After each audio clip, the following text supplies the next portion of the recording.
हुसैन वीर में चहलम तेरा कर आया, हुसैन वीर में चहलम तेरा कर आया।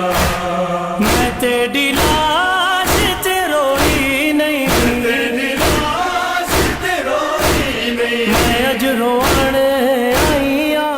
हैदराबाद में मज़लूम करबला इमाम हुसैन अलैहिस्सलाम ऐं करबला जे शहीदनि जो चालीहो अक़ीदत ऐं एहतराम सां मल्हायो वियो। अंजुमन इमामिया सिंध पारां कदमगाह मौला अली ते मजलिस अज़ा खां पोइ मरकज़ी मातमी जुलूस बरामद कयो वियो। मरकज़ी जुलूस में शिरकत लाइ कासिमाबाद, जामशोरो, लतीफ़ाबाद, कोटड़ी, टंडो मोहम्मद खान ऐं टंडो अलहियार समेत मुख़्तलिफ़ इलाइक़नि मां हज़ारे मर्द, तोड़े औरत, आज़ादार, ॿार ऐं बुढ़ड़ा हथनि में गाज़ी अब्बास अलमदार जे अलम खे लोॾींदा पेरें पंधु लब्बैक या हुसैन, लब्बैक या हुसैन जूं सदाऊं बुलंद कंदे मुख़्तलिफ़ रस्तनि तां थींदा मरकज़ी जुलूस में शरीक थिया। तो जितने कदम हुसैन की राह में उठे जाते हैं वो हुसैनियत के लिए उठते हैं और हर कदम का सवाब बेइंतहा है।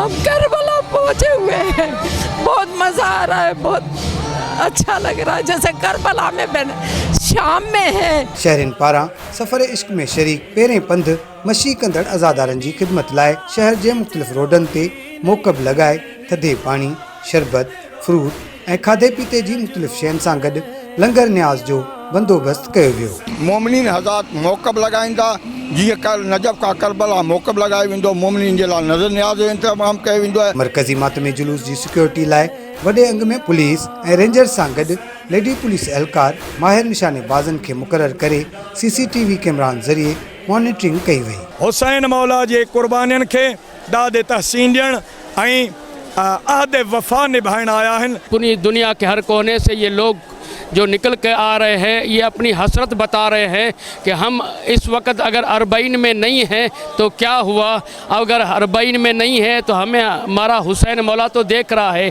कदमगाह मौला अली अलैहिस्सलाम तां निकतल मरकज़ी मातमी जुलूस स्टेशन रोड, लजपत रोड ऐं सदर खां थींदो इमाम बारगाह करबला दादन शाह ते नेहर थियो। कैमरामैन नसीब रिंद, शाहिद रिंद ऐं साथी रिपोर्टर फिरोज़ बबर सां गॾु फ़हीम बबर, सिंध TV न्यूज़ हैदराबाद।